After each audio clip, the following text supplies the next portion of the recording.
tentando abrir maior aqui o link aqui para a leitura. Não estou conseguindo, não. Vamos ver se... E hoje eu estou sozinho, pessoal. Vocês vão orando aí, viu? Vocês vão orando. Esse negócio quebrar aqui, aí vai ficar difícil, né? Olha, nós estamos na nossa aula, né, na nossa terceira aula hoje, da história da teologia, né? E a gente já viu algumas coisas, fizemos uma introdução aí. Semana passada também, né, nós abordamos outro assunto. E hoje, irmãos, nós vamos entrar na teologia dos apóstolos. Veja como é importante, né, a própria palavra, veja só, a teologia dos apóstolos. A gente deixou tudo em tela aqui hoje para vocês, para que, porventura, se você perder, né, alguma coisa, se você perder alguma coisa, né, com a graça de Deus, vai dar para você olhar aqui e se recuperar rapidinho, tá bom? Então, a gente vai começar a nossa leitura, nosso primeiro parágrafo aqui, a teologia dos apóstolos, tá certo? Então, quando o assunto é a história da teologia, não existe nada mais importante dentro da história da teologia, né, que a teologia dos apóstolos. E o motivo é simples, que não existe cristianismo autêntico fora da teologia dos apóstolos. Quando a gente vai para a nossa apostila, né, a história da teologia, a gente tem um parágrafo muito pequeno a respeito da teologia dos apóstolos. E eu decidi, irmãos, que a gente vai fazer uma aula completa a respeito desse assunto, devido a essa importância que a teologia dos apóstolos ela tem em toda e qualquer história que vai vir depois dela, né? Então, o nosso estudo se concentra, em grande parte, em como a teologia se desenvolveu através dos séculos. Mas um estudo dessa magnitude só terá o devido valor diante de Deus se for para comparar a forma como algumas doutrinas foram sistematizadas com o ensino dos apóstolos. Então, veja só, na semana que vem, nós vamos estar falando aí dos patriarcas não, dos pais da igreja já, correto? Então, você tem que pensar assim, meu irmão, olha, se o que o Tertuliano, o Irineu, o Agostinho, correto? Se o que depois o Lutero e o Calvino, e outros teólogos disseram, a gente tem que entender que tudo o que eles falarem tem que estar de acordo com a teologia dos apóstolos. Se não tiver de acordo com a teologia dos apóstolos, ele pode até fazer parte da história, mas ele não vai fazer parte da história como um amigo da verdade, correto? Então, não importa quem quer que seja, certo? Pode ser um teólogo presbiteriano, pode ser um teólogo batista, pode ser um teólogo romanista. A gente vai ter que perguntar assim, olha, o que esse camarada escreveu, né? O que a história conta, como ele defendeu essa doutrina. Será que ele defendeu essa doutrina de acordo com o ensino dos apóstolos? Então, veja só, né? A gente vai ler de novo, né? Aquele parágrafo aqui, olha. Você que está chegando agora, né? Nós estamos falando da teologia dos apóstolos. O nosso estudo se concentra em grande parte em como a teologia se desenvolveu através dos séculos. É isso que fala a história da teologia, como a teologia se desenvolveu através dos séculos, né? Mas, para estudar isso é muito grande, por isso está dito aqui, um estudo dessa magnitude, né? Só tem o devido valor diante de Deus se for para comparar a forma como algumas doutrinas foram sistematizadas com o ensino dos apóstolos. Só tem valor mesmo se tiver de acordo com o ensino apostólico. E a gente vai ver por que hoje, correto? Esse é o motivo de a gente gastar uma aula com a teologia dos apóstolos. Então, essa comparação, ou discernimento, né, como a gente deve tratar, nos levará a estudar a história da teologia de uma forma que só aceitaremos a verdade, né, como verdade, as doutrinas que foram sistematizadas a partir do que a Bíblia, ou mais especificamente, o Novo Testamento nos diz sobre cada assunto que foi abordado pelos teólogos cristãos pós-apostólicos, né? Então, meus irmãos, nós temos que fazer isso aí. Só vamos aceitar como verdade o quê? Aquilo que foi colocado já na palavra de Deus, correto? Então, vamos lá. A base de teologia cristã é o quê? Qual que é a base da teologia cristã? Ah, pastor, a base da teologia cristã, a gente tem que ver que não pode ser só a Bíblia, né? Bom, aí você não vai falar a minha língua. A base da teologia cristã, se ela tiver alguma coisa fora das Escrituras, ela deixa de ser cristã. Ela pode ser uma cristã, assim, entre aspas, mas não uma autêntica teologia cristã. Vamos ler aqui, né? A base da teologia cristã é o ensino dos apóstolos. Digamos que uma denominação ela apareça aí no século XXI e reivindique a autoridade sobre um assunto qualquer da Bíblia, né? Vamos pegar como referência a doutrina da palavra de Deus. Vamos pegar logo essa, por quê? Que dentro da ordem sistemática é a primeira de todas as doutrinas que se estuda. Então, quando você abre um livro de teologia sistemática, você pegar do Gruden, se você pegar do Thomas Paul Simon, né? Se você pegar do Degg, seja qual for, se você pegar um bom manual de teologia sistemática, começa sempre com a palavra de Deus. Então, a gente está colocando aqui uma hipótese, né? Vamos dizer que uma denominação reivindique uma autoridade sobre o assunto aqui, nós escolhemos o assunto, a palavra de Deus, né? Então, digamos ainda que essa nova denominação comece a pregar que a Bíblia é um bom livro.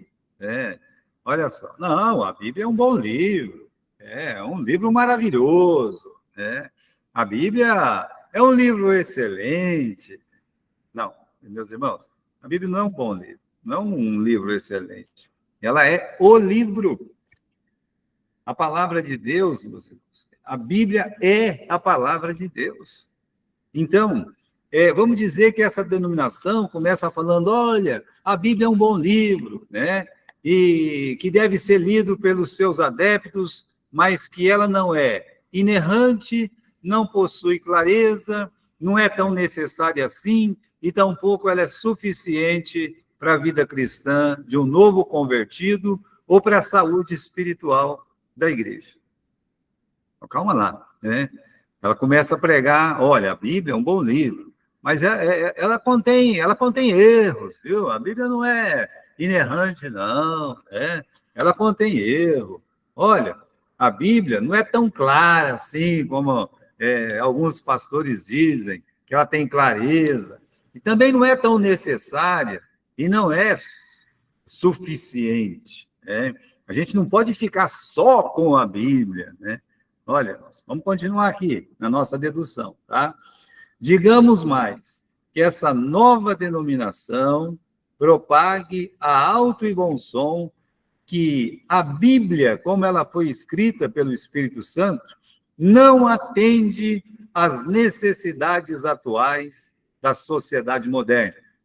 E, portanto, para que ela se adapte às necessidades da sociedade moderna, seja preciso formar um grupo de estudiosos da Bíblia, junto com professores de grandes universidades, como Harvard, Cambridge, Oxford, Aí pega os teólogos, mais esses grandes professores, e juntos produzirem uma Bíblia atualizada, não importando o que disseram os ultrapassados apóstolos, né? Mas que seja pronto para suprir a necessidade do pensamento moderno sobre gênero, sobre família, o que é uma igreja, etc. Retirando aqueles versículos tão ofensivos à nova sociedade e acrescentando um versículo aí, né, uns versículos novos, para poder alcançar essa tal de nova geração aí, né? Geração Z, B, sei lá o quê, né? Então, a pergunta é: apoiaremos que o ensino dos apóstolos é ultrapassado e ineficiente? Veja, irmão. Aí vem uma denominação qualquer e proclama isso. A Bíblia não é inerrante, não é suficiente, né? Precisamos de uma nova Bíblia que atende à necessidade da sociedade moderna, né? Tá bem, né? Então, nós, meus irmãos, nós vamos apoiar esse ensino que os apóstolos, eles estão ultrapassados e eles têm alguns erros ali, né?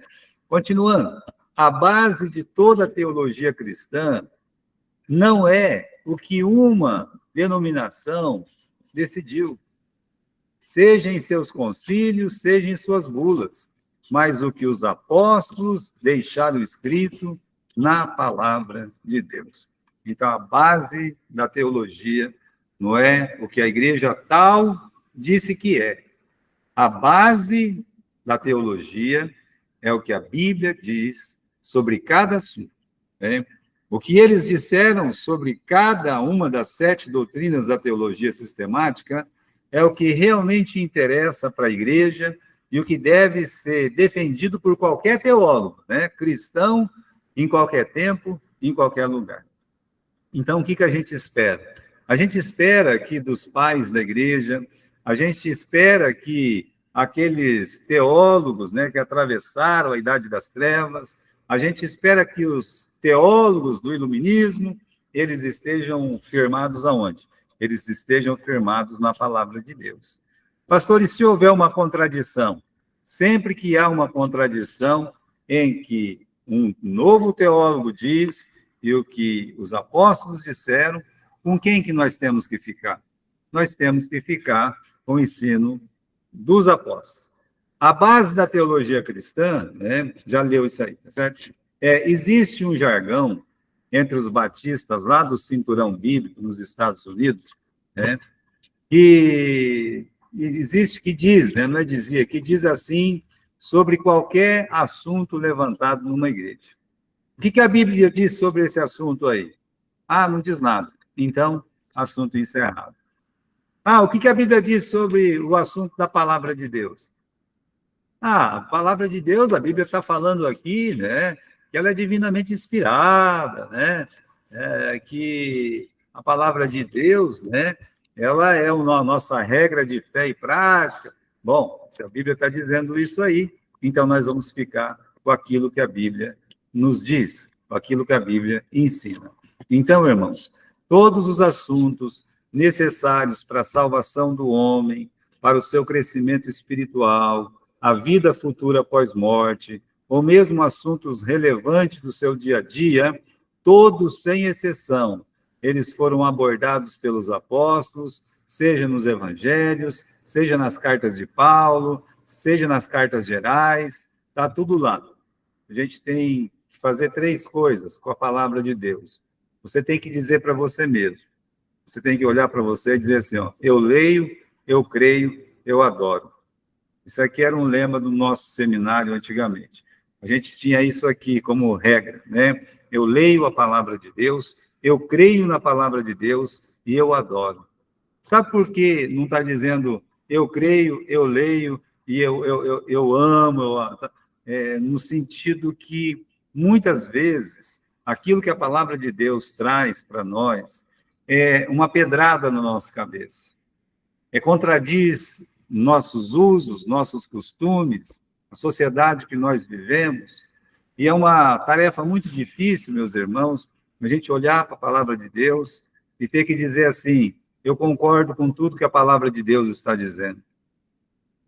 Olha, vamos pensar que o Abraão ele fosse chamado, né? Que você, né? Pudesse estar perto do Abraão, ou você fosse uma daqueles rapazes que subiram com o Abraão no Monte Moriá, quando Deus olhou para ele e disse: Abraão, toma o teu filho, o teu unigênito, né? Aquele que você ama, e leva lá no monte que eu vou te mostrar, e sacrifica ele para mim. Meus irmãos, eu tenho certeza que se fosse hoje, com certeza absoluta, alguém teria discado 190. Mas o Abraão, ele pegou a mensagem de Deus, como nós lemos a palavra de Deus, ele ouviu a palavra de Deus, né? E depois a palavra de Deus diz que o Abraão creu, né? Então, é preciso ler, é preciso ouvir, é preciso crer.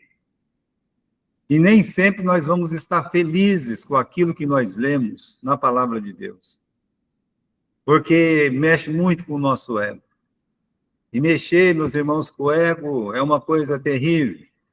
Mas aí naquele monte, a palavra de Deus diz que o Abraão olhou para aqueles rapazes e antes mesmo de subir e fazer o sacrifício, ele disse para aqueles rapazes: olha, nós vamos subir, nós vamos adorar e nós vamos voltar, né? Então, ele entendeu que aquela tarefa de leitura e de crença ainda teria que ser acrescentado a palavra da oração. Então, nós, irmãos, temos que ler a palavra de Deus, nós temos que crer na palavra de Deus e adorar a Deus pela sua palavra, por tudo aquilo que ela nos ensina, e mesmo que nos coloca assim contra a parede, muitas vezes, e agradecer a Deus que ele deixou a sua palavra para nós. Então, vamos lá. Os apóstolos, eles foram escolhidos e designados para produzir a verdadeira teologia a partir de Jesus. Não foram os pais da igreja os escolhidos e os designados para produzir a verdadeira teologia.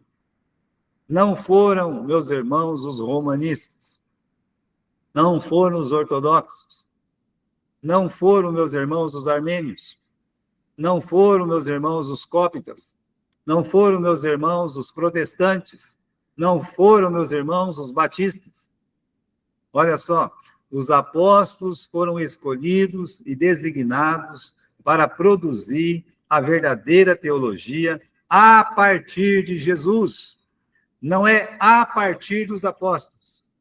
A verdadeira teologia, ela é dada pelos apóstolos a partir de Jesus Cristo, a partir daquilo que eles aprenderam de Jesus Cristo. Então, nenhum apóstolo, na leitura aqui, nenhum apóstolo se auto-escolheu. Eu decidi que você é um apóstolo. Hoje em dia está assim, não é verdade? Hoje em dia está desse jeito. A pessoa olha lá, ela fala assim: mas um cargo de pastor é muito pequeno, né? Acho que eu não quero ser só pastor, não, né? Eu acho que eu quero ser um patriarca, né? Olha, isso aí nem tem no Novo Testamento, mas tem gente que usa, né? Aí a pessoa, então, se empodera da palavra e diz: não, essa é uma posição muito baixa. Primeiramente, os apóstolos. Então, eu quero ser um apóstolo. De hoje em diante, todo mundo tem que me chamar de apóstolo, né? Não, meus irmãos, ninguém, nenhum dos 12, e nem Paulo depois, nenhum poderia se auto-escolher como uma autoridade. Não, ele não tinha esse direito, né? Então, nenhum apóstolo se auto-escolheu, mas foi escolhido por Jesus. Depois de uma noite inteira de oração, meus irmãos, Jesus ele chamou os 12 e os designou para pregar o evangelho, e passou os anos do seu ministério ensinando o que eles, os apóstolos, né, deveriam nos ensinar.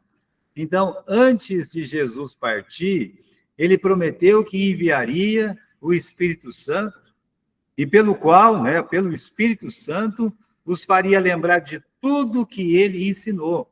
A gente não deve esquecer isso, meus irmãos, dessa promessa de Jesus. Olha, quando Jesus diz assim, né, que o Espírito Santo, Consolador, né, ele vos fará lembrar tudo aquilo que eu vos tenho ensinado. Eu lembro os irmãos que esse capítulo 14, ele começa assim, né? Ele começa, ó, não se turbe o vosso coração, credes em Deus, credes também em mim, se não fosse assim eu vou teria dito, né? Então, ele está lá preparando o coração dos apóstolos, né? Para quê? Porque ele vai dizer, olha, eu estou indo, né? Na casa do meu pai há muitas moradas. Se não fosse assim, eu vou teria dito. Mas vou preparar-vos um lugar para que onde eu estiver, estejais vós também. Então, ele está anunciando o seu desligamento físico com a igreja. E o seu desligamento físico com a igreja cessaria aquele período de ensino, que durou mais de 3 anos. E então, meus irmãos, ele fez uma promessa de enviar o Espírito Santo e, através do Espírito Santo, tudo que ele ensinou naqueles 3 anos e meio seria, meus irmãos, lembrado pelos apóstolos, para que estes apóstolos pudessem nos ensinar. Deixar escrito na sua palavra, nos 27 livros do Novo Testamento, e aí, por eles, meus irmãos, juntando todos os 39 do Velho Testamento, nós temos a palavra de Deus totalizada, né? Então, continuando aqui, são os apóstolos unicamente os autorizados por Jesus para produzir qualquer doutrina que seja pela igreja cristã. E como sabemos, eles já morreram há quase 2000 anos, e a obra deles deixada é completa, sem que haja autorização para que a Bíblia, a obra que eles deixaram, seja aditada ou subtraída. Então, ninguém tem ordem para adicionar algo mais. Ninguém tem ordem para tirar alguma coisa da palavra de Deus. Ó, meus irmãos, somente as Escrituras. Nós estamos vivendo um período difícil. Agora, quero lembrar os irmãos daquele primeiro parágrafo que a gente leu, né, naquela dedução, quando nós falamos que uma nova denominação pode aparecer e dizer assim, a Bíblia está desatualizada, a Bíblia não serve mais, a Bíblia ela tem que ser deixada de lado, a Bíblia divide muito, a Bíblia não trata todas as pessoas de uma forma igual. Olha, isso é falácia, isso é conversa fiada, isso é o silvo da serpente, isso aí é o inimigo, de novo, meus irmãos, ali, mostrando para Eva, né? Não é assim que Deus disse. Essa estratégia dele é velha, mas funciona. Eles estão produzindo, né? A inteligência artificial vai produzir uma Bíblia toda errada, com certeza. Já está no ponto da agulha, se não tiver feito, já mandado por aí. Ontem, meus irmãos, ontem eu desafiei os alunos aqui da minha classe, né? A gente tinha uma tradução aqui, a tradução da Torre de Vigia, né?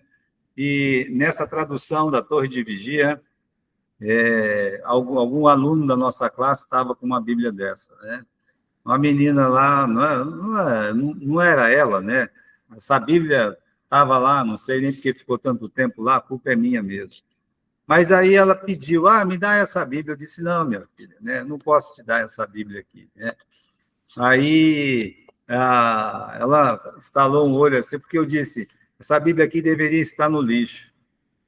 E quando a gente fala assim, irmãos, parece que a gente é ruim, parece que o pastor está muito radical, né? Aí ela estalou o olho, eu entendi que ela precisava de um conselho a mais. Aí eu faço essa pergunta para vocês. Faço essa pergunta para todos os alunos aqui hoje. Você não precisa me responder, tá bom? Você pode ficar aí quietinho no seu coração, né? Mas respondendo no seu coração, vamos dizer que eu lhe desse um pote de mel, do melhor mel, das melhores abelhas que são fabricadas aqui nesse planeta, né? Esse mel, e você pegue esse mel, né? E você fala, que coisa boa, né? Receber um mel tão puro quanto esse é uma coisa muito boa. Ok. Mas vamos dizer que quando você pega aquele pote de mel, eu diga para você, né? Olha, eu acrescentei nesse mel algumas gotas de um veneno muito forte. Tem veneno dentro deste pote de mel. Aí talvez você vai ficar pensando, uai, né? Mas como é que eu vou tomar esse mel se tem veneno dentro? Aí a menina, né, como aqui na igreja também, perguntando no culto à noite, ou domingo de manhã, perguntei para a irmã Rosa, a senhora tomaria esse mel que eu lhe dei, irmã Rosa? E ela disse, não, tem veneno dentro. Pois é. Tem algumas Bíblias que têm sido feitas e escritas e tem veneno dentro. Abrimos em João, capítulo 1, versículo 1, junto com a jovem, e disse, eu gostaria que você lesse esse versículo aqui, né? No princípio era a palavra, e a palavra era Deus, perdão, estava com Deus, e a palavra era um Deus. Já está escrito errado, correto? Mas aí eu fiz uma outra pergunta para essa jovem. Eu disse, minha filha, me diga, né? Vamos dizer agora que você é uma boa estudante de português, então, um substantivo próprio, né? Ele se escreve com letra maiúscula ou minúscula? Maiúscula. E como é que essa Bíblia tratou o seu Deus, o seu Senhor, o seu Salvador, né? Olha como essa Bíblia escreveu sobre o seu Deus. Colocou com letra minúscula e escreveu um Deus. Não é o Deus, mas um Deus. Uma Bíblia que trata, assim, a fonte de toda a Bíblia. Que trata, assim, a palavra de Deus foi escrita todinha para nos apresentar Jesus. Para dizer que nós somos salvos por Cristo Jesus. Se uma Bíblia dessa não trata o Senhor Jesus como Deus, então essa Bíblia me faz mal. Ela tem veneno. Isso para citar apenas um versículo. Mas hoje nós temos traduções e traduções e traduções, que está vindo do inglês. Eu digo para os irmãos que são poucas as Bíblias que eles traduzem do hebraico e do grego. São pouquíssimas. Eles pegam lá uma tradução que já está feita nos Estados Unidos, ou lá na Europa, e importa aquilo ali, e depois coloca um monte de coisa, né? Eu digo para você, meu querido irmão, né? Se afaste desse tipo de tradução da Bíblia. Fique com aquilo que realmente é original. Você não vai perder nada. Pelo contrário, você vai ganhar. A palavra de Deus, ela não pode ser aditada e nem subtraída. Ninguém pode acrescentar nada à palavra de Deus e ninguém pode tirar nada da palavra de Deus. Continuando, né, no nosso parágrafo. Nenhuma das cartas apostólicas está fundamentada na autoridade dos apóstolos. Olha só, né? Nenhuma das cartas apostólicas está fundamentada na autoridade dos apóstolos em si. Muito pelo contrário. Elas firmam-se na autoridade do Senhor Jesus, de quem os apóstolos receberam autoridade. Ou ainda, autorização para ensinar no seu próprio nome. Foi o que Paulo disse para Timóteo, quando Paulo escreve para Timóteo, Timóteo, esta é uma palavra fiel e digna de toda aceitação, mostrando o quê? Que o ensino, que essa doutrina dos apóstolos é fiel aos ensinos de Jesus e, portanto, ela é digna de aceitação por parte da igreja, por parte dos cristãos. Então, assim, a igreja, na atualidade, deve voltar-se para o fundamento da doutrina dos apóstolos, com vistas a cumprir a vontade de Deus. Esse é o motivo de Paulo dizer que toda escritura é divinamente inspirada, né? Quando voltamos aos primeiros cultos da igreja primitiva, irmãos, lá no livro de Atos, a gente lê o quê? Né? Que esta igreja, ela perseverava na doutrina dos apóstolos. Veja, nós temos a primeira igreja, que é a igreja de Jerusalém. Veja, meus irmãos, Jesus formou a igreja a partir dos 12 apóstolos. Agora essa igreja está lá em Jerusalém. Ela está em Jerusalém, ela está fazendo os seus primeiros cultos, depois que Deus derramou sobre ela o Espírito Santo. E essa igreja está fazendo a ceia, essa igreja está fazendo orações, essa igreja está pregando a palavra, o evangelho, está evangelizando as pessoas. A gente viu que 3.000 pessoas se converteram. Logo, logo, o apóstolo Pedro vai pregar novamente, mais 2.000 pessoas vão se converter. E o que nós lemos? Que a igreja perseverava na doutrina dos apóstolos. Né?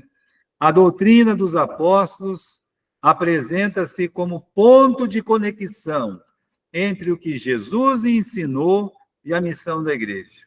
Logo, esses ensinamentos servem como pontos de referências e de padrão a ser seguido por toda a cristandade.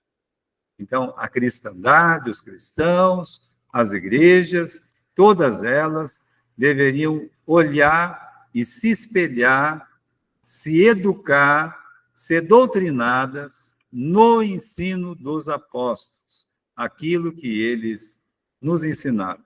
Ou como disse o Judas, né? A fé, uma vez por todas, dadas aos santos. Entendeu? Não foi a fé que foi dada parcialmente para os santos. A fé que foi dada pela metade pelos santos, a outra metade o pessoal do século XXI escreve. Não. A Bíblia diz ali em Judas, no versículo 3, que é a fé uma vez dada aos santos. Né? Então, continuando, um outro fator de que apenas os apóstolos podem produzir verdadeira teologia está na declaração de Paulo aos Efésios, quando ele disse: portanto, não sois mais estrangeiros, nem imigrantes, pelo contrário, sois concidadãos dos santos, membros da família de Deus, edificados sobre o fundamento dos apóstolos e dos profetas, sendo o próprio Cristo Jesus a pedra principal desse alicerce. Nele, o edifício inteiro, bem ajustado, cresce para ser um templo santo no Senhor. Então, veja como Paulo colocou aqui, meus irmãos. Ele colocou que nós somos membros da família de Deus, edificados sobre o fundamento dos apóstolos e dos profetas. Né? Esse edifício inteiro, né, bem ajustado, ele tem que crescer para ser um templo santo no Senhor. Aonde está edificada a doutrina? Nos apóstolos. Muito bem. Continuando aqui, né? Os ensinos completos de Deus para o seu povo foi um mistério, né? Por muito tempo, aos filhos dos homens, mas então Deus revelou através dos apóstolos e também dos profetas. Assim, meus irmãos, é um outro versículo aqui, Efésios capítulo 3, versículo 5, quando Paulo diz, né, que os ensinos completos de Deus para o seu povo foi um mistério, por muito tempo, para o filho dos homens, né? Mas aí Deus os revelou através dos apóstolos. Então, eu como pastor, eu não sou uma autoridade que posso reescrever a palavra de Deus. E posso dizer, olha, isso aqui tem que ficar, isso aqui tem que tirar.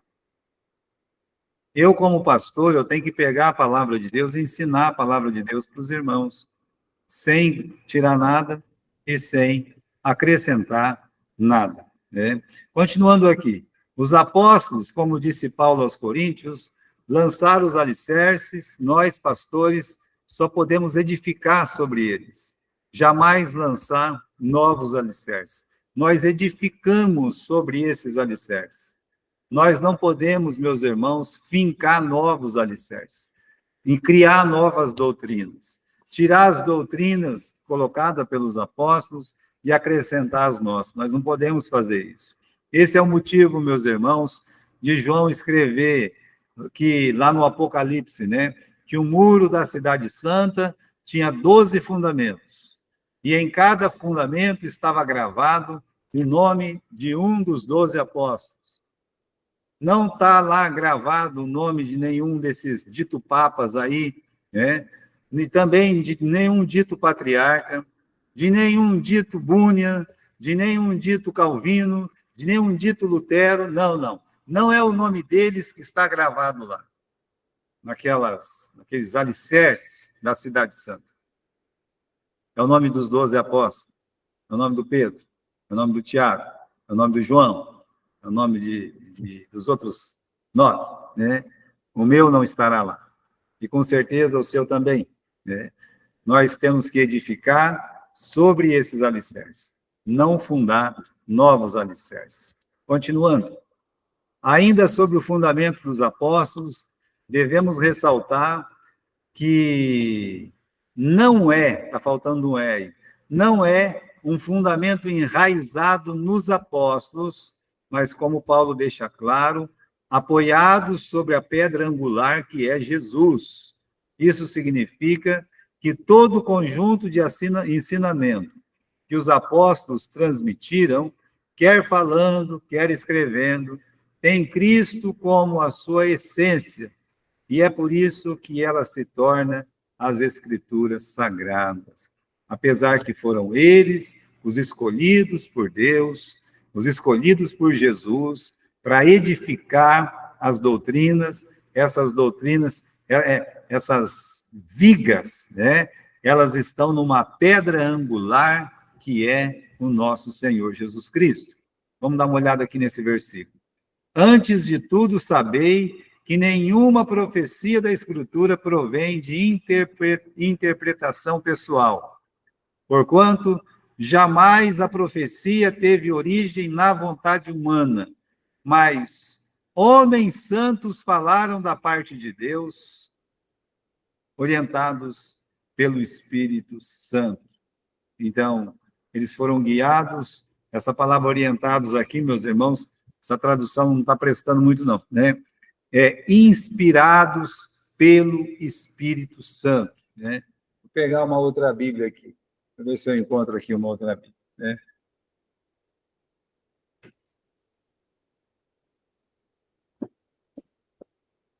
Ok?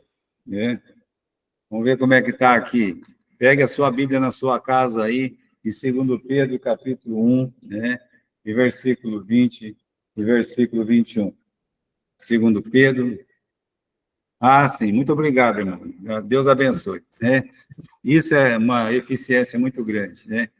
Vamos ler lá, volta lá para mim, Daniel, né?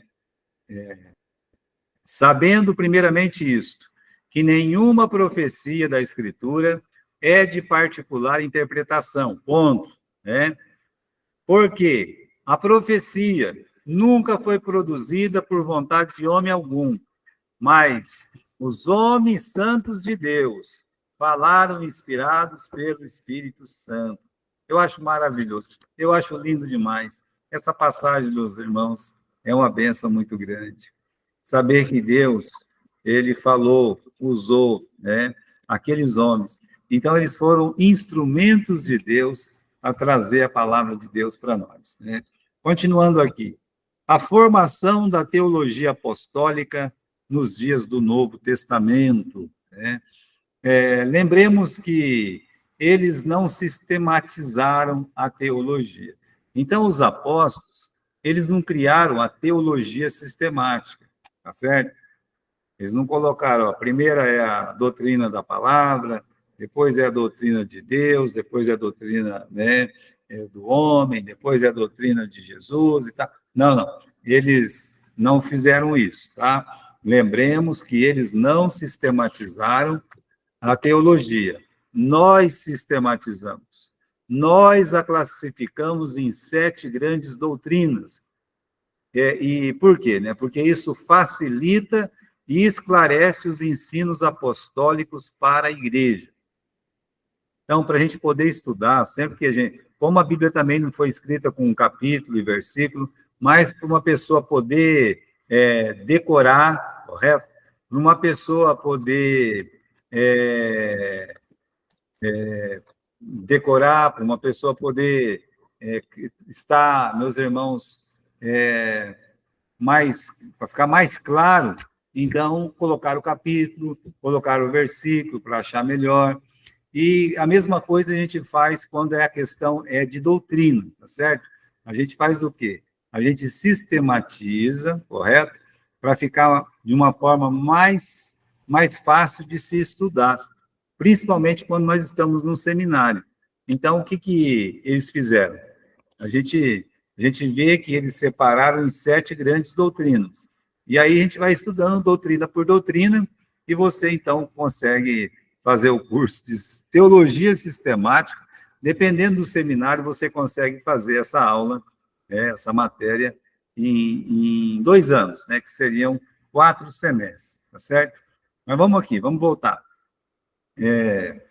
Apesar de não sistematizar todas as 7 doutrinas, elas estão alicerçadas sobre o que eles disseram em relação a cada assunto. Mas os apóstolos não sistematizaram. É verdade, né? Mas o que foi sistematizado é com base naquilo que eles deixaram para a gente, correto? Né? Então, eles falaram de todos aqueles assuntos. Aliás, nós só temos os 7 assuntos porque eles abordaram os 7 assuntos. Se eles não tivessem abordado os 7 assuntos, nós não teríamos os 7 assuntos, correto? Ou as 7 doutrinas. Vamos dar um simples exemplo de como os apóstolos eles tinham uma definição clara sobre cada doutrina da Bíblia, usando um versículo simples, né? Ou um comentário qualquer. Então, a gente já falou dessa separação, que é a teologia sistemática, eles separam todos os assuntos de doutrina em 7. Né? Quando você compra um bom livro de teologia sistemática, né? Você quer um bom livro, compre o do Gruden, né? É um excelente livro, se você quiser comprar, eu recomendo. Né? A maioria dos seminários batistas convencionais, mais conservadores, seja nos Estados Unidos, seja aqui no Brasil, usa o do Gruden. E eu gosto também da forma como o Degg, ele aborda todos os assuntos. Aqui na nossa turma, por muitos anos, e nós continuamos a usar ainda, pelo menos eu uso muito, né? A teologia sistemática de Thomas Paul Simon, né? Então, você pode escolher o livro de teologia sistemática que você vai comprar.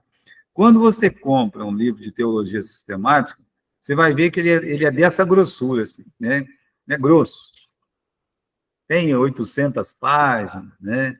Tem uns que tem mais de 1000 páginas. Ai, quanta página, né? Como é que eu vou conseguir ler um livro tão grande? Tem que ler, né?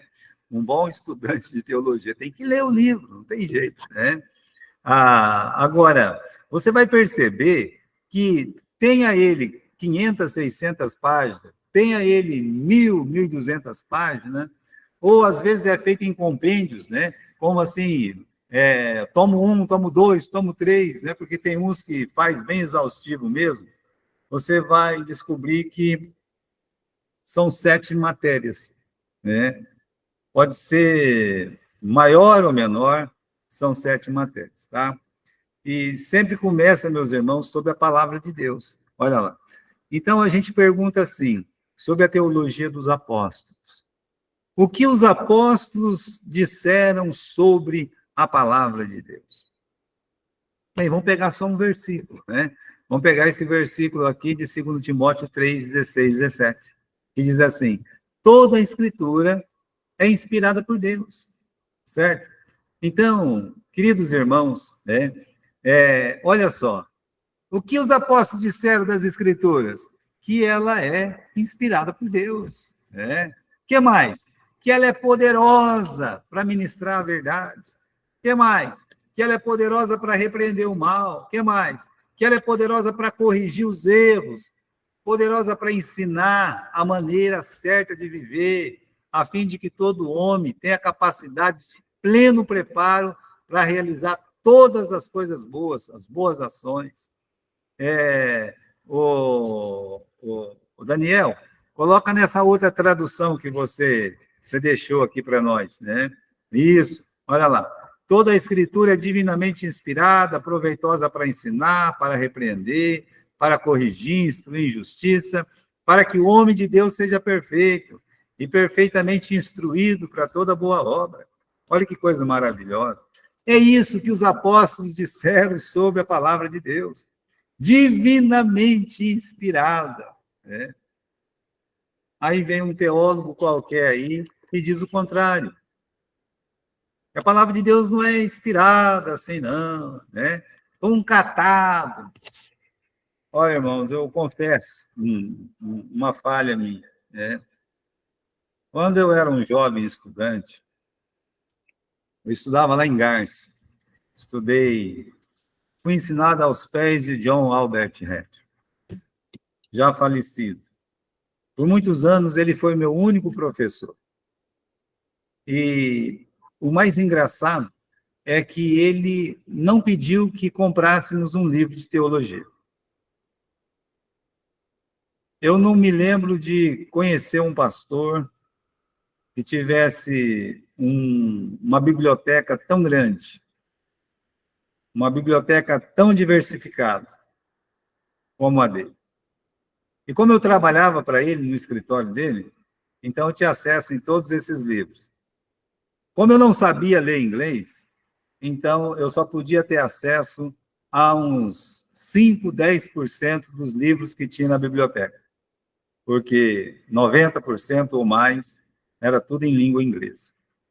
Agora, você repare bem, um homem daquele conhecimento, um doutor em teologia que ele foi, ele olhar para os alunos e dizer: você vai ler o livro de Gênesis, eu quero que você descubra Deus no livro de Gênesis. Eu quero que você faça a sua teologia, você possa produzir sua própria teologia. Quero que você leia o livro de Atos e que você possa produzir teologia lendo o livro de Atos. Essa era a nossa tarefa, irmãos. Era uma tarefa dura, era uma tarefa difícil. E foi muito proveitosa. Às vezes eu vejo algumas pessoas pregar e eu vejo assim, eu vejo bons contadores de histórias e de piadas, mas eu vejo poucos que realmente ensinam a palavra de Deus como ela está nas Escrituras. Mas eu vou confessar o meu erro de juventude. Com tantos bons livros para ler, eu vim aqui na cidade de Marília, na época, tinha uma livraria aqui que chamava Água Viva. Não tem mais essa livraria, né? Mas essa livraria, irmãos, ficava na igreja presbiteriana. Não estou falando mal dos presbiterianos, não, de forma nenhuma, né? É só que a livraria ficava lá. E, na época, a moda, sabe? O nome do momento era o pastor Caio Fábio. E, então, eu vinha, nem dinheiro eu tinha muito, porque eu vivia numa perrenga, numa miséria danada, né? Mas eu sempre guardava um dinheirinho ali para vir aqui para Marília e comprar o novo lançamento do pastor Caio Fábio. Confesso que ele me ajudou em muita coisa, né? Ele era um grande expositor das Escrituras. Eu gostava de ver meus irmãos ele pregar. Eu vim aqui em Marília uma vez só para ver ele pregar, né? Só que depois, meus irmãos, ele se afastou do verdadeiro evangelho. E hoje ele se acha uma autoridade maior que o próprio evangelho, maior que os apóstolos. E ele propaga, né, junto com outros que se dizem também doutores da palavra, que a palavra de Deus não é suficiente. Então, a gente não pode confiar nos homens. A gente tem que confiar na palavra de Deus, naquilo que foi deixado na palavra de Deus. Ela não muda. Passa a terra, passa o céu, mas as minhas palavras não vão passar. Eu creio, meus irmãos, que muito do que ele fala hoje, e faz tempo que eu deixei de escutá-lo, por uma barbaridade só, eu resolvi nunca mais escutá-lo, nunca mais ouvi-lo, mas, para mim, algum tempo atrás, ele já tinha se tornado praticamente um herege, um apóstolo, infelizmente. Quando uma pessoa nega a palavra de Deus como suficiente, como inerrante, então, eu acredito, meus irmãos, que ele não é mais digno de ser ouvido dentro da palavra de Deus, que ele deveria usar outro livro, e não a palavra de Deus, porque ele está se rebelando contra o instrumento de Deus para a salvação de todo aquele que crê, que é a palavra de Deus. O instrumento de Deus para a edificação do corpo de Cristo, que é a igreja. O instrumento de Deus para que o homem de Deus, o crente, aquele, o salvo, o nascido de novo, seja perfeito. Seja a imagem e a semelhança de Jesus. E esse livro é a Bíblia, é a palavra de Deus. Muito bem, meus irmãos. Então, o que os apóstolos disseram sobre a palavra de Deus? Olha, com um versículo, você forma uma doutrina teológica, né? É claro que quando nós estamos estudando a doutrina da palavra de Deus, nós vamos usar muitos versículos, seja do Novo Testamento, seja do Velho Testamento, né? Mas o que eu estou querendo dizer é que os apóstolos, eles, baseados nos ensinos de Cristo, que eles receberam diretamente de Cristo, inspirados pelo Espírito Santo, eles confirmam para nós que toda a Escritura é divinamente inspirada. Os 66 livros da Bíblia é divinamente inspirado. Eu me lembro de ler um livro uma vez falando sobre Lutero, que ele tinha abominado o livro de Tiago, que ele não aceitava o livro de Tiago nas Escrituras. Veja só, né? Nós temos autoridade para deixar de aceitar alguma coisa? Nós temos que pedir sabedoria para Deus. Nós temos que ter a humildade de Daniel. Daniel é o homem amado de Deus. Daniel é aquele homem, meus irmãos, assim, de uma sabedoria, sabe? Um amor pelas almas. Amava até o homem que praticamente em juventude havia destruído a sua vida, que era Nabucodonosor. E era um homem de oração. Ele era um homem que lia muito a palavra de Deus e que orava muito a Deus. Chegou um dia que, lendo os textos de Jeremias, ele não entendeu. Ele não entendeu aquilo que ele tinha lido. Como nós, diante da palavra de Deus, a gente às vezes não entende. Está vendo? A Bíblia não é clara, por isso que eu não entendo. Não, meu filho. A Bíblia é clara, é muito clara. Pode acreditar que a Bíblia é bem clara, né? Você não entendeu ainda, né? Às vezes a gente tem que lembrar do que Jesus disse para os apóstolos, né? O que vocês não vão entender agora, lá na frente vocês vão entender. O que eu digo, vocês vão entender depois, né? E depois eles lembraram daquilo que Jesus tinha dito. Agora nós entendemos. Então, no nosso ministério pastoral, ou na nossa vida espiritual como cristãos, pode acontecer de a gente não entender aquilo que a gente lê. Como Daniel, esse grande profeta de Deus, lendo a palavra de Deus, ele não entendeu. Mas ele era muito sentimental. O profeta Daniel é um dos profetas mais sentimentais que temos na Bíblia, junto com Jeremias, junto com Oséias. E ele, então, em fervor de oração, uma oração fervorosa mesmo, ele clama a Deus por entendimento. Ele pede para que Deus revele para ele o que ele tinha lido. Ele queria a interpretação daquela palavra, das 70 semanas. Meus irmãos, levou 21 dias para a oração dele ser respondida. Onde ele fez o seu jejum, e onde teve uma batalha ali, meus irmãos, nos ares, coisa meio diferente, né?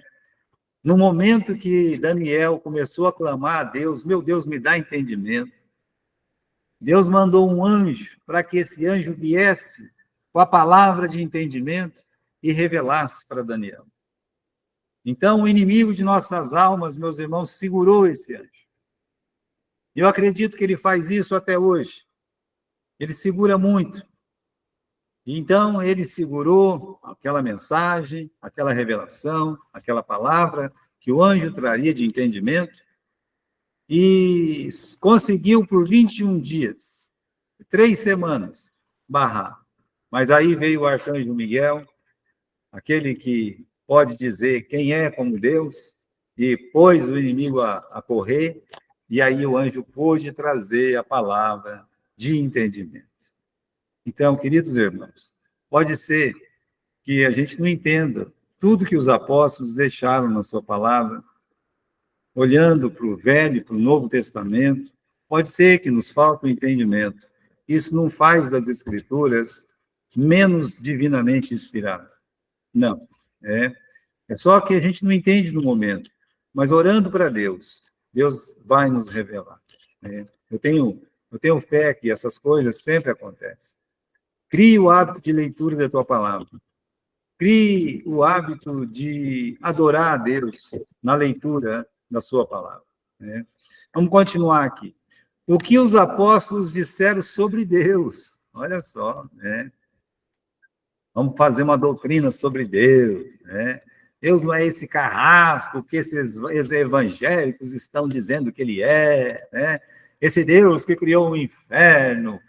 Como um Deus vai criar um inferno? Sabe?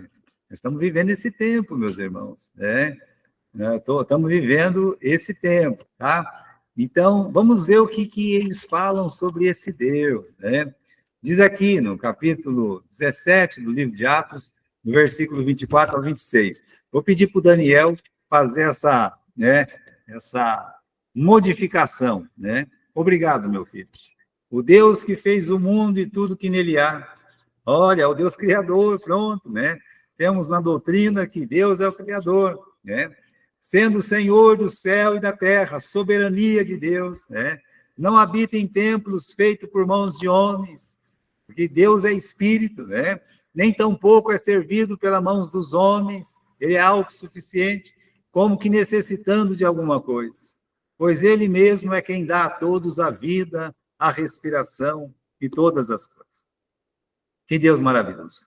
E de um só sangue fez toda a geração dos homens para habitar sobre a face da terra, sobre toda a face da terra, determinando os tempos já dantes ordenados e os limites da sua habitação, para que buscássemos ao Senhor, se porventura tateando pudesse achar, ainda que não está longe de cada um de nós. Veja, irmãos, esse é o Deus que o livro, os evangelhos, é o Deus que o livro de Atos, as cartas de Paulo, de Pedro, de João, de Tiago, e o livro de Apocalipse, que todo o Velho Testamento mostra para nós. Mas quem é que escreveu essas palavras? Quem é que disse essas palavras? Foi um apóstolo, o apóstolo Paulo. Veja, irmãos, que quando nós vamos ler sobre Deus no Novo Testamento, a gente descobre que é aquele Deus do Velho Testamento.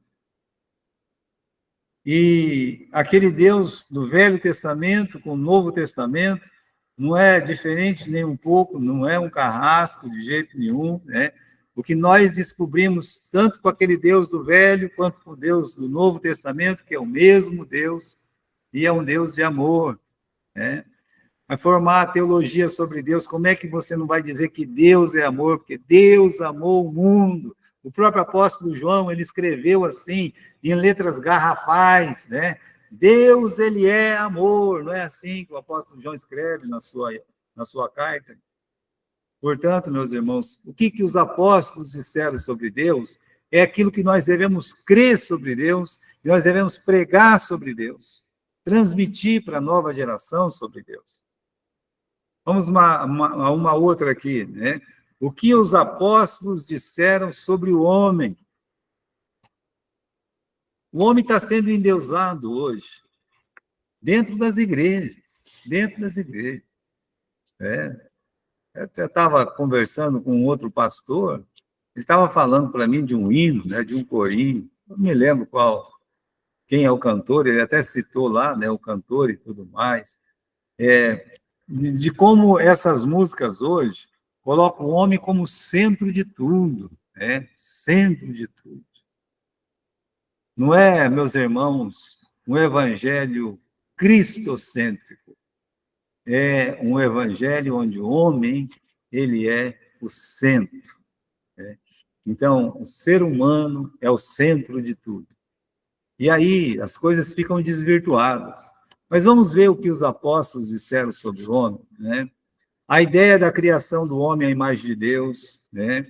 Como o apóstolo Paulo coloca lá em Colossenses, quando ele diz: e vos revestistes do novo homem, que se renova para conhecimento, segundo a imagem daquele que o criou. Isso concorda lá com Gênesis 1, versículo 26, e diz o quê? E disse Deus: façamos o homem a nossa imagem e semelhança, né? E conforme a nossa imagem, e domine, né? Então, veja que como concorda essas duas coisas, né? Então, o que os apóstolos disseram sobre o homem? É que ele foi feito à imagem de Deus, né? Mas diz mais, os apóstolos colocam a ideia da corrupção da raça humana, né?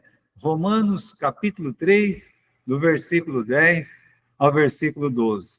Como está escrito: não há um justo, nenhum sequer.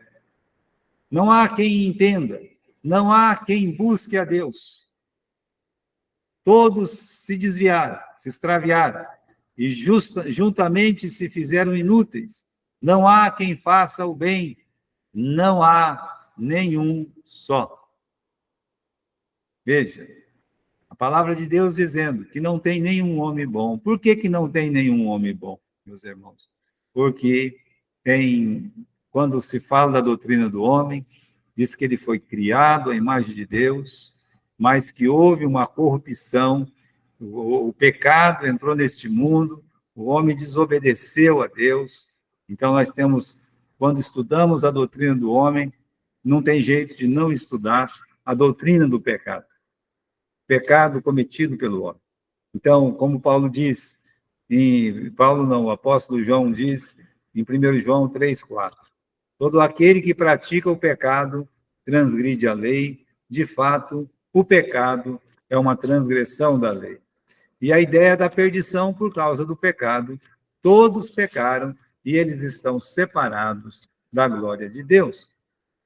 Então, você tem doutrina dos apóstolos sobre o pecado. Você tem a doutrina, a doutrina do homem. Então, você já sabe o que a palavra de Deus diz sobre o homem quando você lê o que os apóstolos deixaram escrito, a teologia dos apóstolos, né? Vamos continuar. O que os apóstolos disseram sobre Cristo, sobre o Espírito Santo, né?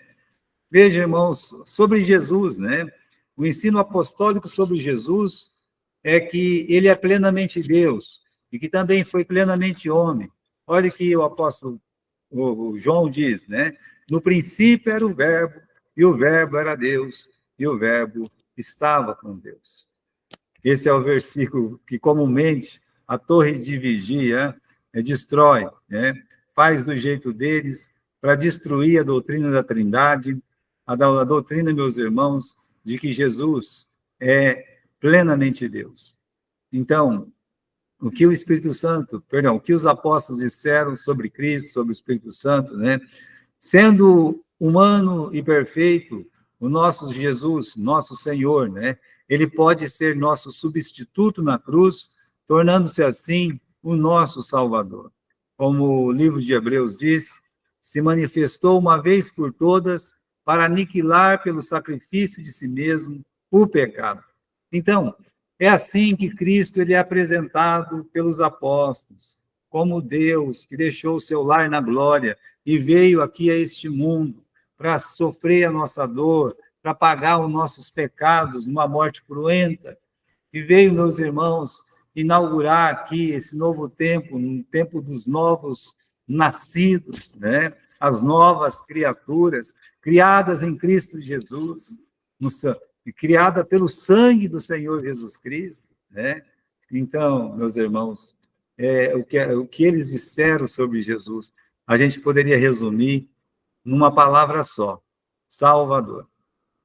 Você pode pegar qualquer dos autores do Novo Testamento, dos apóstolos que falaram, que tem palavras deles no Novo Testamento, todas a uma vão dizer a mesma coisa, que Jesus Cristo é o Salvador. Isso fica claro.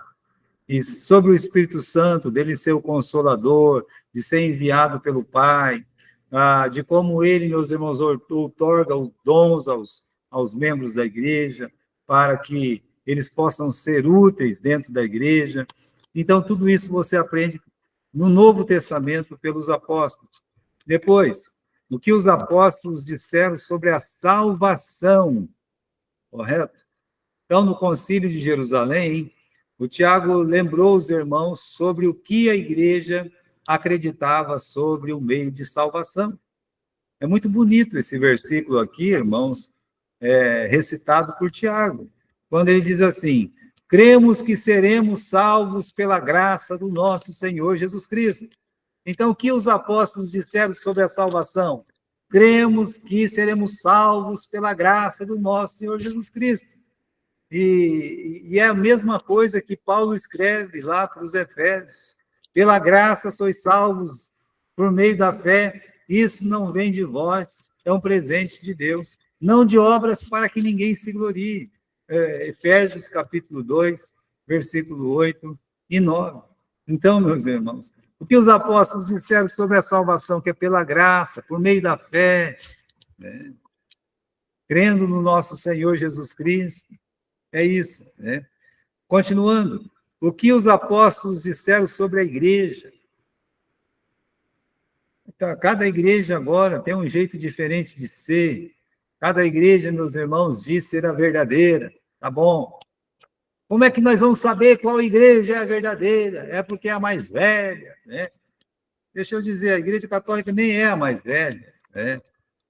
Então, se diz lá a verdadeira porque é a mais velha. Não, ela não é a mais velha, é a mais antiga. Não. Um bom historiador da igreja, ele não tem jeito de ler tudo aquilo lá e dizer é verdade. Não. Ele teria que estar mentindo para Deus em dizer que é verdade. Então, continuando aqui, o que os apóstolos disseram sobre a igreja? Para os apóstolos, a igreja é o corpo de Jesus, é a noiva de Jesus, o rebanho de Deus, a casa de Deus, o edifício de Deus, não é assim, né? Entre outros maravilhosos exemplos dados pelos apóstolos. Eles lembram o amor eterno que Jesus, né, que Deus, ele tem pela sua igreja. Quando Paulo escreve para os maridos: marido, ame as suas esposas, como Cristo amou a sua igreja e esteve pronto para morrer pela sua igreja, né? Então, nós aprendemos o que a igreja é pelo ensino dos apóstolos. Continuando, né? O que os apóstolos disseram sobre Jesus, sobre a volta de Jesus e as coisas futuras. O que eles disseram, né? Sobre a volta de Jesus. Isso é a sétima das doutrinas, né? Que é a doutrina das coisas futuras. Quando nós estudamos no seminário, costumamos dar a essa aula o nome de escatologia, né? Mas, para os apóstolos, vamos à leitura. A igreja, perdão, é a de baixo, né? Porque o Senhor Jesus descerá do céu com alarido e com voz de arcanjo, e com a trombeta de Deus, e os que morreram com Cristo ressuscitarão primeiro, depois nós, os que ficarmos vivos, seremos arrebatados juntamente com ele nas nuvens, a encontrar com o Senhor nos ares, e assim estaremos para sempre com o Senhor. É só um versículo para vocês poderem entender que os apóstolos deixaram uma teologia clara a respeito da segunda vinda de Cristo ou a sua volta, né? Para que clamemos, Maranata, vem, Senhor Jesus. Veja como é importante a gente olhar para o que os apóstolos disseram sobre as coisas futuras. Tem muita coisa maravilhosa para ser lida lá. E nós, queridos irmãos, nós devemos ler. Eu estava dizendo ontem aqui para a igreja, tem alguns assuntos que o apóstolo Paulo ele diz assim: meus irmãos, não quero que sejais ignorantes. Ele fala isso a respeito dos dons, lá no capítulo 12 do livro de 1 Coríntios. Mas ele fala isso também a respeito da volta de Jesus. Quando ele fala, não quero que vocês sejais ignorantes a respeito da volta, da segunda vinda de Cristo, né? Então, meus irmãos, é importante a gente saber também as coisas que vão acontecer conosco, para onde a gente vai, né? Para onde eu vou, pastor? Se eu morrer agora, né? E aí, meu corpo vai estar lá no cemitério e minha alma, pastor? Bem, o apóstolo Paulo disse que ele queria estar vivo para pregar o evangelho, mas também gostaria de ser levado, e ele acrescenta, para estar com o Senhor. Isso significa, queridos irmãos, que quando nós morremos, nós estaremos com o Senhor. A gente não pode esquecer do que Jesus disse lá em João 14, né? Que ele realmente, vou preparar-vos lugar, para que onde eu estiver, estejais vós também. Então, o propósito de Jesus é que estejamos com Ele, né? Com Ele para sempre. É assim. Como o final do versículo aqui diz, assim estaremos sempre com o Senhor, né? Então, se você morrer agora, você estará com o Senhor, certo? Se ele voltar, então, vivo, você vai ser transladado aí, né? Vai estar com o Senhor Jesus, né? Agora, para terminar aqui a nossa lição, né? Vamos dizer, quando surgia alguma questão importante, eles debatiam entre eles, não para chegar à verdade, tá? Como se ajuntasse os 12, né? Vamos nos juntar aqui, né? Para a gente descobrir a verdade, né? Não, eu não vejo isso, irmãos, né? Mas para que a verdade já exposta pudesse ser seguida por todos. Eles já tinham a verdade. O que eles tinham que fazer é fazer da verdade o padrão, correto? Não fabricar uma verdade. Os apóstolos estavam lá para fabricar uma verdade, mas para ensinar a verdade que foi ensinada por eles pelo Senhor Jesus Cristo, né? Então, vamos pensar, irmãos, por exemplo, quando você começa a ler o livro de Atos, você nota que começa com Pedro, né? E Pedro praticamente ele domina todo o livro de Atos até o capítulo 12. Ele é o personagem principal ali no capítulo 12, seja com conversões, seja com missões, com sinais maravilhosos. É a pessoa de Pedro realmente que é protagonista até o capítulo 12. E a partir do capítulo 13, quando Deus olha para a igreja de Antioquia e diz, separai-me, Barnabé e Saulo, para o trabalho, né? Para essa missão que eu os tenho chamado. O personagem principal passa a ser o apóstolo Paulo. Ele é um protagonista da história, então. E aí você vê o apóstolo Paulo saindo com as missões, vão para a ilha de Chipre, passam pelas duas pontas da ilha de Chipre, e depois atravessam, meus irmãos, ali o mar Mediterrâneo, até chegar na Ásia. Quando eles chegam, entram na Ásia, eles entram naquela região da Panfilha, eles pregam em Antioquia da Panfilha, E depois eles vão pregar nas cidades de Icônio, de Listra, de Derbe, e eles voltam depois pelas mesmas cidades e voltam para Jerusalém. Passam em Antioquia e depois em Jerusalém. E o que acontece? O apóstolo Paulo funda a igreja nessa cidade. E essas cidades, elas estão na região da Galácia. E alguns irmãos vêm de Jerusalém, sai lá de Jerusalém, desce lá de Jerusalém e vai para a Galácia. Eles não têm semente para plantar. Eles são pescadores no aquário. Eles estão ali para fazer prosélitos a um cristianismo judaico. Então, eles vão para as igrejas onde o apóstolo Paulo organizou e começam a ensinar, dizendo assim: se vocês não se circuncidarem, vocês não podem ser salvos. Aí, irmãos, aí a doutrina tem que ser defendida. A palavra de Deus tem que ser colocada ali, meus irmãos, na mesa, exposta. Agora ficou a palavra de Paulo contra a palavra de irmãos da igreja primitiva, da primeira igreja.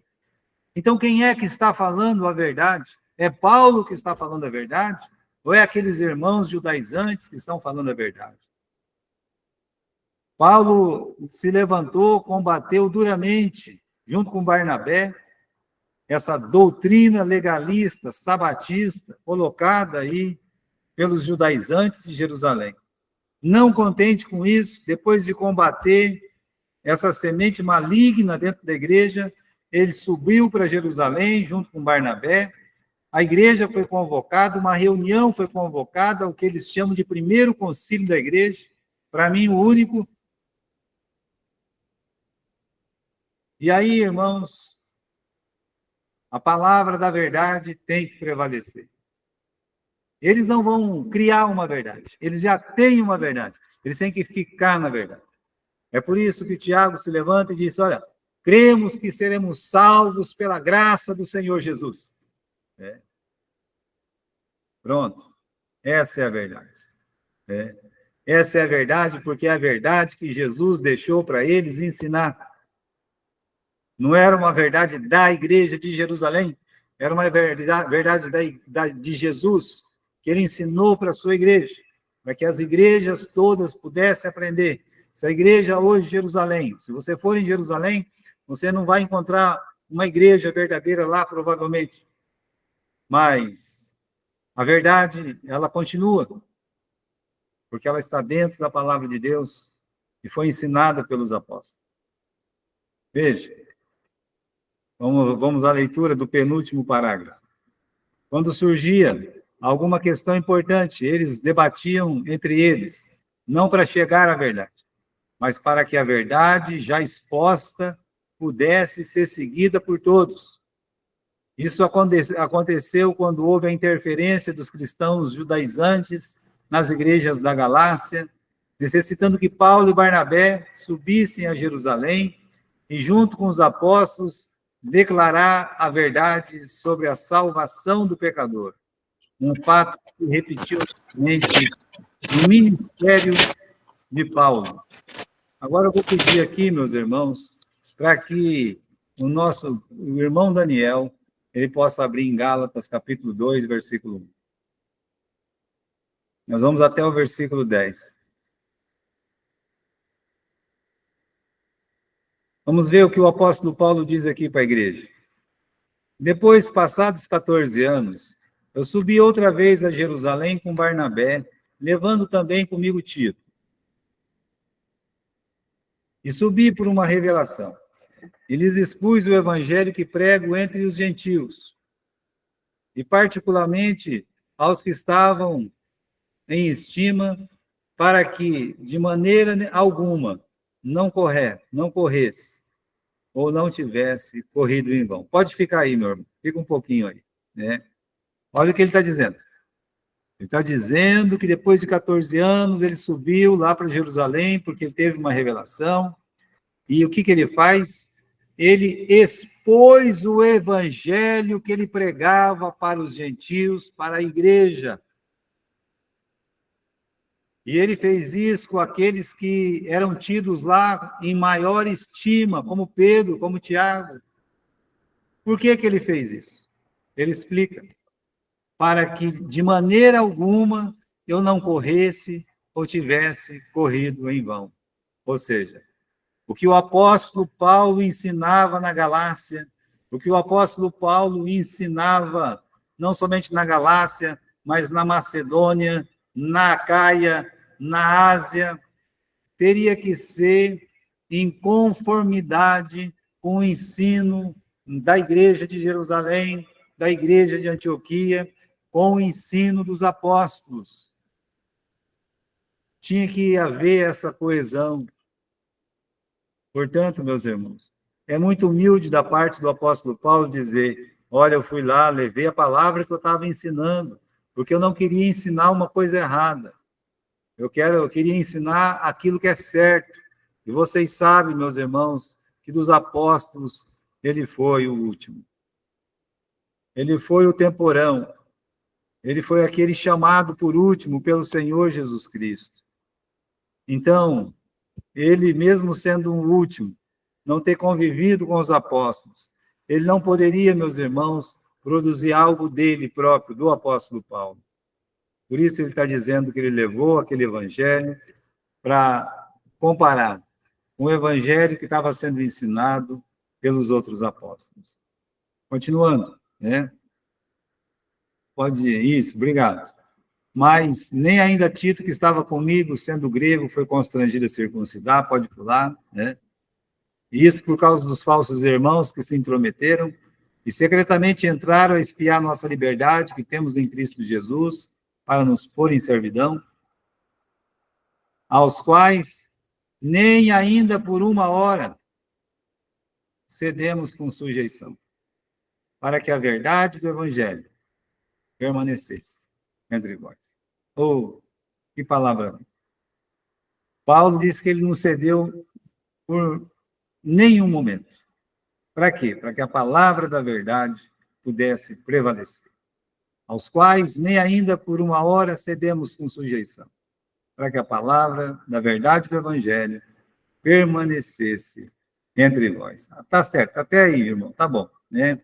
Tá tudo bem, né? A gente vai ficar até o versículo 5. Então, para terminar, queremos ler o último parágrafo. Veja aqui que estão as 7 vértebras do cristianismo em todos os tempos. Existe uma verdade de Deus, ensinada pelos apóstolos sobre cada uma delas. Então, irmãos, eu creio que essa aula é de suma importância para o entendimento futuro da história da teologia. Eu estou dizendo isso porque eu já encontrei muitos pastores que são fãs de outros pastores do passado, que não alimentaram uma boa teologia. Uma teologia fraca. Uma teologia, muitas vezes, antibíblica. Mas porque foi dita, porque foi escrita por um pai da igreja, então tem que ter autoridade. Não, não tem que ter autoridade. Se o pai da igreja não está em conformidade com a doutrina dos apóstolos, nós ficaremos com a doutrina dos apóstolos.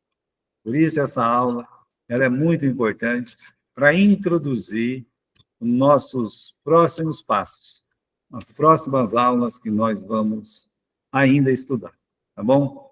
Eu agradeço a presença de cada irmão aqui, fico feliz que você tenha nos acompanhado e tenho tido um pouco de dificuldade nessas aulas de online.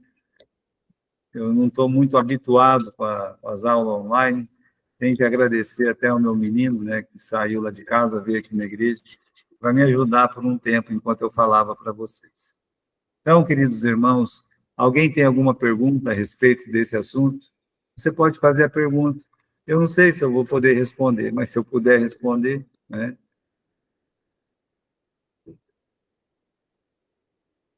Nenhuma pergunta? Vocês estão muito silenciosos, né? Mas então tá bem, né? Pastor, Oi. primeiramente, né, boa noite a todos e agradecer, né, por essa aula que o senhor tão gentilmente está dando para, né, ministrando para nós, né? Eu quero dizer que alguns dos nossos alunos aqui do núcleo de Varpa não puderam estar com o pastor nesse dia, já escreveram justificando, foi por motivo de trabalho e de saúde, tá? Mas, de forma geral, nós estávamos com mais de 70% dos alunos presentes, ok? A gente gostaria de ter a chance de conhecer os demais alunos que estão conosco, né? Já que foi dada essa oportunidade de juntarmos as turmas para essas aulas. Quem sabe, antes de terminarmos, né? Antes da última aula, a gente tenha um momento onde cada um possa, pelo menos, se apresentar, né? Para a gente poder saber quem esteve conosco, né? Durante esse tempo, tá bom? Dizer que é uma alegria tê-lo, né, professor, e que o senhor continue tão abençoado como temos sido até agora. Eu agradeço, irmã Lenice, uma saudação aí, um abraço bem grande para o pastor Almir, né? E nós vamos ter esse momento, sim. Estou querendo que essa turma se aproxime mesmo, né? E lembrar que, se Deus permitir, né, no final das aulas, a gente pode estar todo mundo junto, né? Num jantar aí, ou pelo menos num café. A gente pode estar todo mundo junto. Não é fácil, né? E vai ser difícil, porque o Fábio, por exemplo, ali da Família Prudente, você pode ler aí Família Prudente. Uhum. Bom, o Fábio, ele é de Portugal, né? Sim. Então, já está um pouquinho longe. Nós temos irmãos aí lá do Pará, né? Que nem a senhora falou. Então, é um Mas mesmo aqui na sala de aula, né, pastor? Já que a gente tem essa possibilidade de estar numa sala de aula virtual, também podemos, pelo menos, trocar algumas figurinhas, né? É verdade, Que a né? gente possa ter esse contato, porque foi esse o objetivo, né? Amém. Com certeza. As turmas juntas, né? Porque senão o senhor estaria dando aula para os meus 9 alunos e estaria dando no outro dia aula para os seus alunos, né? Então, mas essa foi a ideia, de a gente saber que no mundo, bem pertinho de nós, o meu amigo lá da família Batista, que mora em Portugal, um pouquinho mais longe, né? Mas eu também tenho a amiga Isa, que mora em Santa Catarina, 1.000 quilômetros daqui. Então, no final das contas, né, nós temos algumas coisas boas de que a internet nos aproxima, né? Então, agradecer a Deus essa oportunidade, né? Eu sei que nós não temos mais muitas aulas, mas temos algumas ainda, né? Pelo menos 3 a 4. E antes dos meus queridos terem que passar pelas suas avaliações, né? Mas feliz de poder assistir. A semana passada a gente não conseguiu assistir ao vivo, né, pastora? A gente estava sem luz, sem internet, estava um caos aqui. Foi uma pena mesmo, né? Sentimos falta Graças a dessa Deus turminha, né? teve essa oportunidade de estar com vocês, né? A Luzia quer falar algo, Luzia? Liga o microfone. Só dizer que eu estava aqui atenta, né? A aula muito boa. E a gente continue aprendendo, né?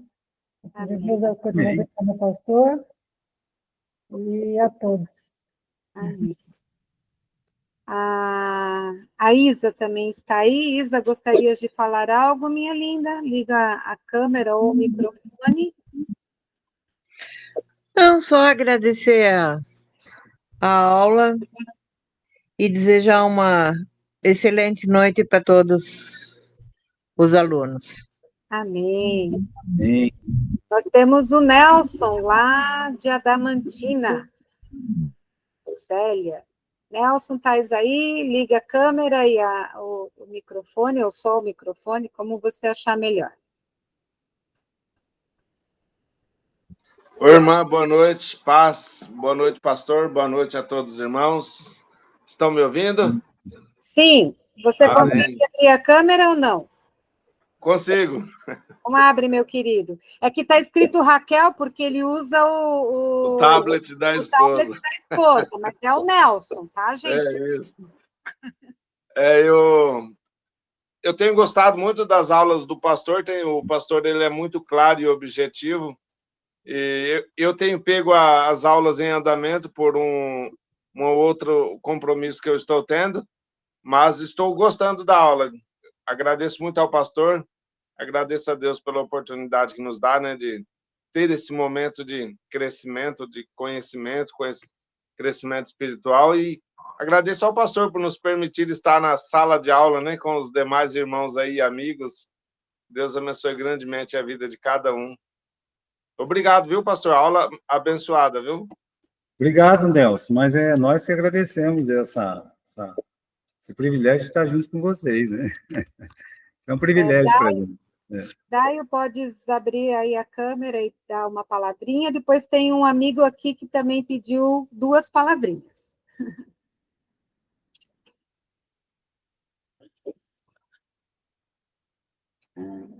Não, eu quero agradecer ao pastor, agradecer a todos. E a palavra aí está sendo muito boa. A gente tem acompanhado aqui. Eu estou fazendo a aula e a minha esposa também acaba escutando junto. Então a gente faz um curso junto aqui, os dois. Uma boa noite a todos. Fiquem com Deus. Amém. O Amém. Daio é o nosso técnico de tudo, né? E a Ângela Negrão está dizendo que gostou muito da aula. Tá, pastor? Ela está... A Ângela é membro da nossa igreja lá no Jardim Morumbi, na congregação. Legal. Ela, o André, a Cristina. Canal de adoração, pode falar, te apresenta que a gente quer te conhecer. Amém, queridos. Boa noite. Sou o irmão Gesiel, né? Sou diácono da Igreja Nova Aliança aqui no RN, né? E tenho sempre participado aí, né, com vocês aí. E de 2 coisas que o pastor falou hoje, 2 coisas eu achei muitíssimo interessante. Que eu costumo dizer, tenho muita vontade assim na palavra, eu estou o tempo todo estudando a palavra, eu gosto muito. Ele citou 2 coisas que eu sempre falo isso, sobre a questão de Atos 2:42, né? Sobre a questão de perseverar no ensino dos apóstolos, né? Isso é algo muito importante. É algo muito importante porque são coisas que vai moldando a igreja, né? Vai dando meios, caminhos por onde a igreja deve trilhar, né? E outra coisa que eu achei interessante foi o que o pastor falou.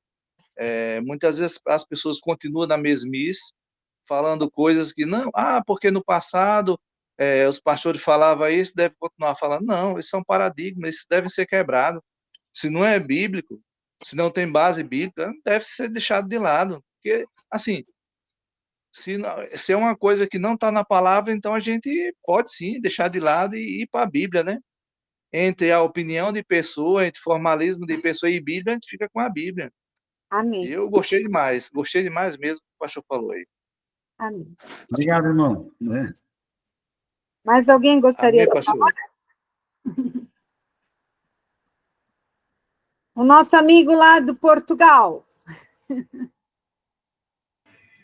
Olá, boa noite, irmã Leonice. Tudo bem? Boa noite. Bom, como o pastor Gilberto falou, eu sou o irmão Fábio, né?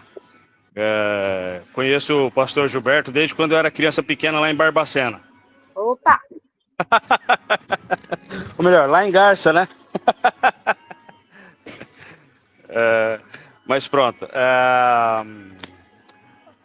O que eu tenho a dizer é que eu vejo que a grande importância de estar estudando sobre a história da teologia é o fato da gente poder se firmar mais na fé, naquela fé que uma vez foi dada aos santos, e também poder passar para aqueles que estão à nossa volta. porque muitos que a gente vê não sabem nem o porquê que defendem determinados assuntos ou determinados pontos. Muitos defendem certas ideologias ou certos pontos, vamos dizer assim, teológicos, porque foram ensinados daquela maneira, mas não sabem o porquê, ou da onde, ou como surgiu a defesa daquela ideia. Replicam, né? Somente, né? Exatamente isso. Exatamente isso. Eu, por exemplo, não que eu nasci na igreja, mas quase, né? A minha mãe, quando ela foi salva, eu tinha aí por volta aí dos meus 6, 7 anos de idade. Então, eu cresci com ela dentro da igreja. Só que depois de adulto é que eu fui aprender coisas que eu até mesmo defendi a vida inteira e que eu fui ver que depois de conhecer é que, poxa, pera, as coisas não funcionam bem assim. Mas só se pode conhecer, só se pode defender e ver isso estudando e conhecendo a história, como o pastor Gilberto está passando para a gente aí, a história da teologia. Isso é muito importante para nós. Verdade. Obrigado, Fabinho. Pastor Gilberto, a irmã, pastor Gilberto, opa, aqui. A irmã Vera saiu, tá? Ela tá com chikungunya. Então, ela está já há 60 dias. Aí, se os irmãos puderem estar orando pela irmã Vera, ela é uma querida aluna de quase 70 anos, né? E muito especial, uma liderança na nossa igreja.